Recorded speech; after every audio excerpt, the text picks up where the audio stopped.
and 50 soldiers would simply be in the way and be a tripwire to a much worse outcome. And so I think the president was right in moving 50 soldiers out of the way of an onslaught of tens of thousands of Turkish troops. Why are you so convinced of that? It seems as if, and I'm not going to get to whether it was exactly 50 and all of that, but it does seem as if our soldiers being there was serving as a deterrent to Erdogan for a period of time.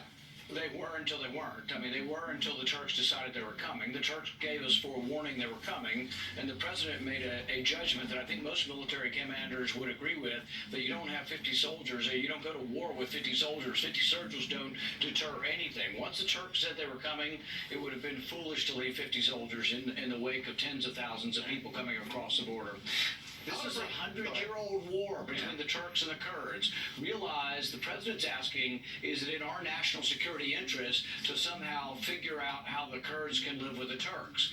The other interesting thing that people don't mention is all the Kurds aren't the same. The Iraqi Kurds actually are cooperating with Turkey to turn in Kurdish Workers' Party officials that they see as terrorists. So the Iraqi Kurds are actually turning over some of these Kurds that are allied with the Syrians. So realize that all the Kurds aren't the same on every side of every border. Well, I'm glad you brought this up. When you were running for president, you had a proposal on how you would handle this situation at the time, and I want to play it for you because I'm curious if you still hold the same view. Take a listen.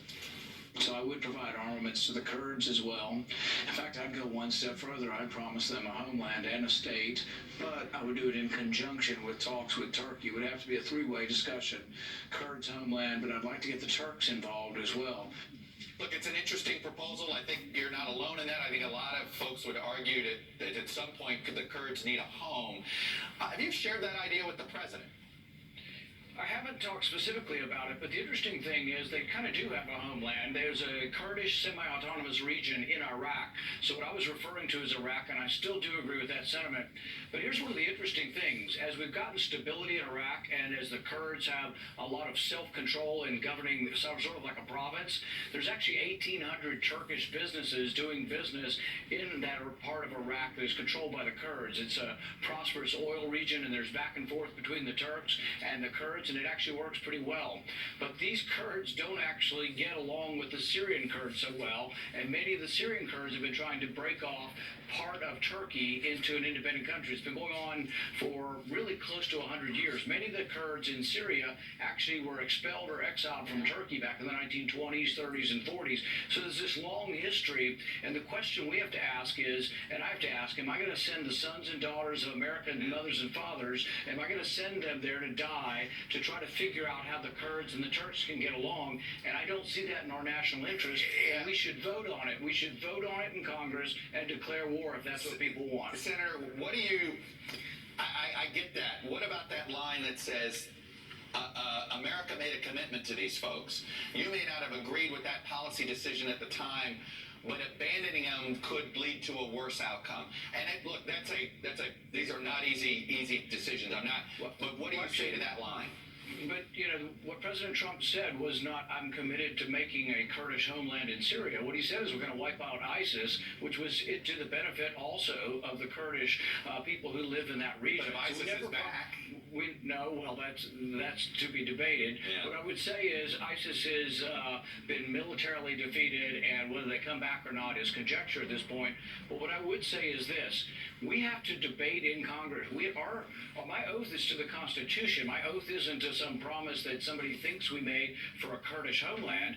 We should vote. And here's the reason why we won't vote. They don't know who to declare war on. We're going to declare war on Turkey. Yeah. We're going to declare war on the Free Syrian Army, which was our ally for 7 years. Or we're going to declare war on Assad. And really, to tell you the truth, what needs to happen is we need to exert our leverage and our pressure to bring all sides together. And ultimately, it's probably in the Kurds' best interest to be allied with Assad. But as long as we continue to say Assad has to go, we're never getting to a peaceful situation. Assad is staying, and if Assad were aligned with the Kurds, and the Kurds were given some semi-autonomy in their region, it could develop the way it is in Iraq currently. In Iraq, they have a semi-autonomous region. What if the Kurds were under Syrian sovereignty, but had a semi-autonomous region up there? You might find some peace with that, and Syria would guarantee that they're not going to have incursions across the border into Turkey, which means everybody needs to be at the table having this discussion. Very quickly, the president, at the same time this week, quietly sent more troops to Saudi Arabia and claims that the Saudis are going to pay for those troops.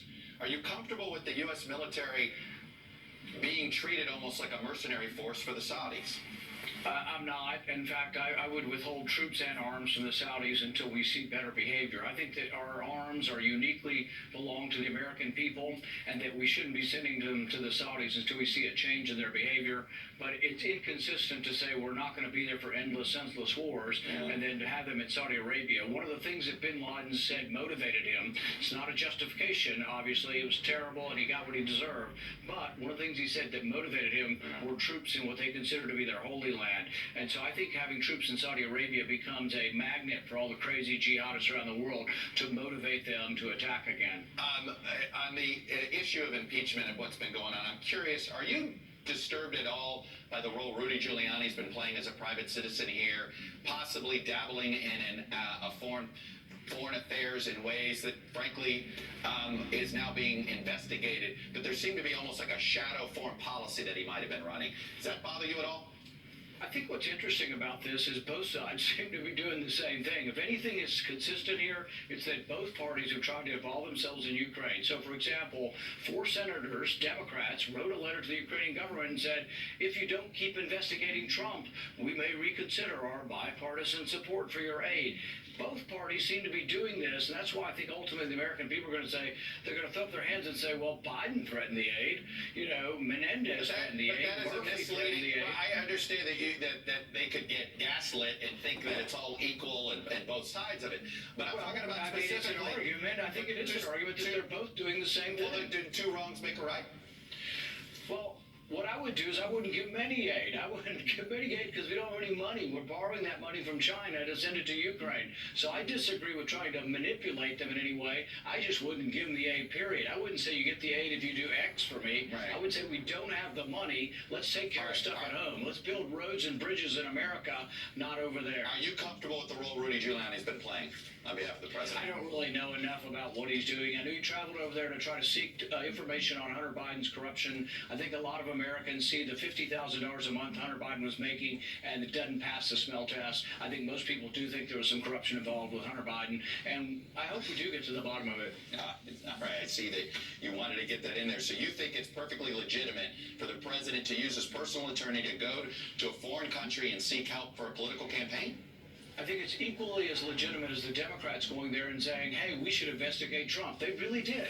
Menendez and 4 other senators. They were talking about Paul Manafort, who was doing some shady business, who's now in jail for the business he was doing. But Democrat senators did the same thing. Well, here's the thing is, if you're going to condemn Trump, you need to condemn the Democrat senators. And it shouldn't be just one-sided. Everybody's going after President Trump.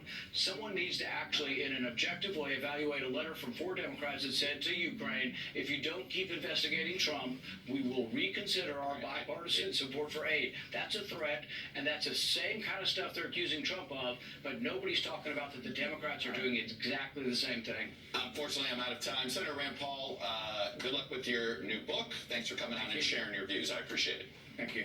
When we come back, I sit down with President Trump's first Secretary of Defense, Jim Mattis, and what he has to say about the U.S. withdrawal from northern Syria.